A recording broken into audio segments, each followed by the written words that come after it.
പിള്ളേരെ കൊണ്ടുവന്നേക്കുവാണിന്ന് ഏവിയറിയിൽ. നോക്കാം ഇവർ തിരിച്ചറിയുമോന്ന്. നിൻ്റെ ആണോടി പിള്ളേരെ? ഞാൻ ഓപ്പൺ ചെയ്യാം, മാർക്കേ തുറക്കട്ടെ. ഇവളുടെയാണ് ഈ 2 ഗ്രേ കളറിലുള്ള പിള്ളേർ. ബാക്കി 5 ഉണ്ടായിരുന്നു, 3 കൊടുത്തു. ഇനി 2 ഉണ്ട്. എടാ ഇറക്കാ, നിന്റെ കൊച്ചിലേക്കുണ്ടോ? നിന്നെപ്പോലെ തന്നെ ഇരിക്കുന്നില്ലയോ? നോക്കിയേ, നിന്റെ ആണോന്ന് മൈൻഡ് ചെയ്യും. ഓടി വരുന്ന കണ്ടോ, പാവം. അവന് ഡൗട്ട് ഉണ്ടെന്നല്ലേ, എന്നാലും കൊത്തുമായിരിക്കും.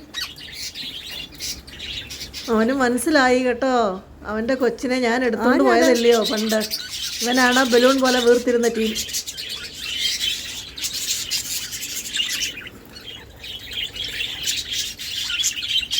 പറയാൻ പറ്റത്തില്ല, അവൻ ചിലപ്പോൾ കൊത്തുകളെ. അവരടുത്ത എഗ്ഗ് ലേ ചെയ്യാനായിട്ടൊക്കെ അവൾ പെൺകൊച്ചതിനെ തിരിപ്പുണ്ട്. അപ്പം ചിലപ്പം കൊത്തുമായിരിക്കും, പറയാൻ പറ്റത്തില്ല. മറ്റേ പിള്ളേരെ കാണിക്കാവേ.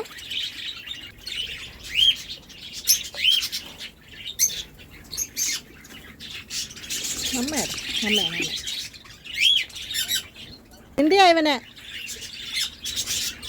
മനസ്സിലാകുന്നുണ്ടോ? മറ്റുള്ള പിള്ളേരെ ഒന്നും ആ ബേർഡ്സിന് അവൻ്റെ പേരൻസിനൊന്നും അറിയത്തൊന്നുമില്ല. ഏതായാലും ഞാൻ ചുമ്മാ കുറച്ച് നേരമൊക്കെ ഇവിടെ വിടും. അത് കഴിയുമ്പോൾ ഞാൻ താഴെ പോകുമ്പം തിരിച്ചെടുത്തോണ്ട് പോകും. തൽക്കാലം ഞാൻ കേജൊക്കെ ക്ലീൻ ചെയ്യുമ്പം ഇവിടെയൊക്കെ നടക്കട്ടെ അല്ലേ.